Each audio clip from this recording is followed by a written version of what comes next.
¿Qué tal? Muy buenas, bienvenidos a su cita con los mercados de la mano de Beka. Menudos días de volatilidad los que estamos viviendo últimamente. El viernes pasado ya empezaban mal las cosas desde primera hora. A mi vecino, ese de la liga de los que se levantan a las 5 de la mañana, no le llegaba el agua a casa y empezaba a poner en tela de juicio el hecho de que nos pudiéramos duchar todos en el viernes. Acto seguido empezábamos a conocer muchos mensajes que nos decían que había un apagón tecnológico como consecuencia del tándem entre CrowdStrike y Microsoft.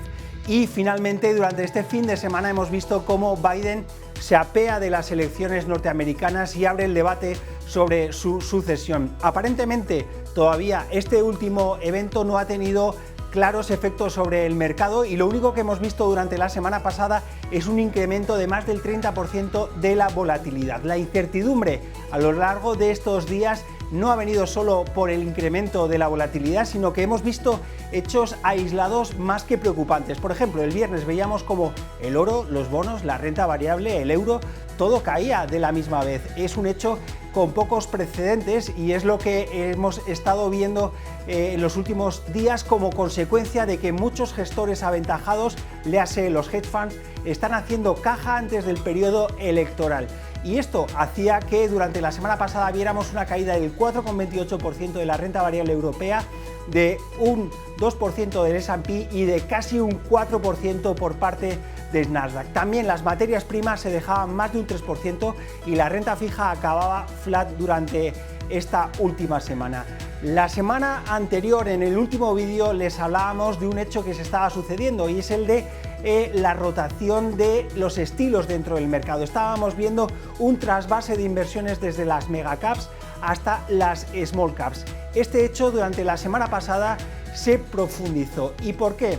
Porque vimos como Trump ponía en tela de juicio el hecho de que defendiera a Taiwán en el futuro y esto podría poner la oferta de semiconductores mundial en entredicho en el próximo año, y también veíamos como Biden y su administración decían a los aliados que podría tener más reticencias arancelarias en el hecho o como consecuencia de que compañías como ASML o Tokyo Electron siguieran dando acceso a semiconductores a China.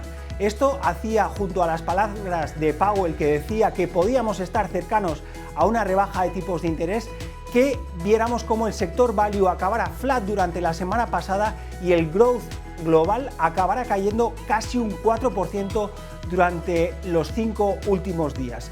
A nivel macroeconómico, ¿qué es lo que hemos visto? Pues un dato que nos preocupa bastante. Hemos visto cómo el cobre ha caído más de un 7% en la última semana, el aluminio y el níquel han caído casi un 3%. A pesar de todo ello, el Fondo Monetario Internacional la semana pasada decía que el crecimiento en el 2024 va a seguir creciendo a niveles del 3,2%. Y lo que más nos preocupa es que estas nuevas proyecciones vienen estirando el crecimiento de China esperado para este año, justo ahora que parece que las cosas no van bien. Ya dijimos la semana pasada cómo el dato del último trimestre había estado por debajo de lo esperado, habíamos visto cómo todo el mundo estaba esperando a esas noticias económicas de impulso del tercer pleno del Partido Comunista Chino, y Xi Jinping parecía que abrazaba un menor crecimiento, un crecimiento de más calidad. Esta incertidumbre se acrecentaba como consecuencia de que compañías como Burberry, Hugo Boss o Swatch están diciendo que sus ventas están cayendo en el último mes como consecuencia de la mayor debilidad china. Como consecuencia de toda esta incertidumbre, es normal que hoy lunes hayamos visto una rebaja de tipos de interés de 10 puntos básicos por parte del Banco Central chino. Si China va mal, Europa efectivamente ha de tener serias dudas respecto al crecimiento, y eso es lo que ha reflejado el último dato de confianza de los inversores en Alemania, que caía hasta niveles de 41 frente al dato anterior de 48. Los que elaboran la encuesta nos están diciendo que efectivamente la economía alemana se está viniendo abajo. En Estados Unidos vimos unos datos totalmente en contra. Hemos visto cómo las ventas minoristas en Estados Unidos se animaban ante los descuentos que las grandes plataformas están ofreciéndoles en algunos elementos que están consumiendo, pero eso sí, en los elementos discrecionales el consumidor está esperando a otro momento para proceder al consumo. También en Estados Unidos vimos la publicación del libro Beige, que nos dice cómo está viendo la Reserva Federal de Estados Unidos la evolución de la economía. Marginalmente es una economía que se está estancando, existen dudas sobre la fortaleza a futuro del mercado laboral y existen dudas sobre la venida abajo por parte de la inflación. La producción industrial en Estados Unidos el mes pasado fue a mejor como consecuencia de la mayor producción de electricidad y la mayor producción de energía. A pesar de que no está siendo el gran catalizador durante los últimos días, sí, estamos ante el proceso de publicación de resultados del segundo trimestre y a pesar de que están siendo pocas todavía a estas alturas las compañías que están publicando resultados, en general en Estados Unidos estamos viendo como el 82% de las compañías baten a las expectativas de los analistas y esto se compara con una media histórica del 66%. Estamos viendo cómo los inversores parece que las buenas noticias ya las tienen metidas en precio y a pesar de que compañías como Netflix están sorprendiendo al consenso, solo ven caídas del 1% tras comunicar sus resultados.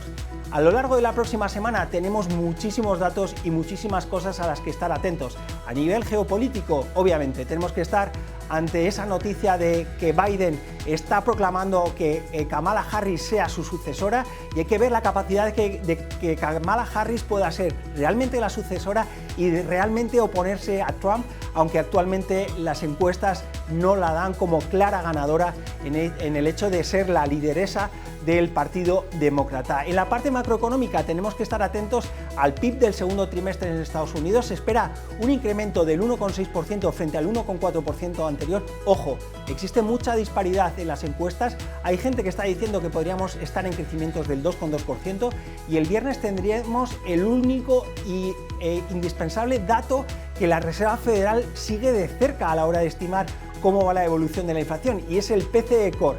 Se espera una caída hasta niveles del 2,4% frente al 2,5% anterior y también tendremos que estar a lo largo y ancho del mundo atentos a los PMIs que se publicarán en esta semana y que se espera que estén estables frente al último dato. Y también en la parte macroeconómica atentos a las grandes figuras del sector de las megacaps, al sector tecnológico, porque tenemos a Alphabet y tenemos a Tesla sacando resultados este martes.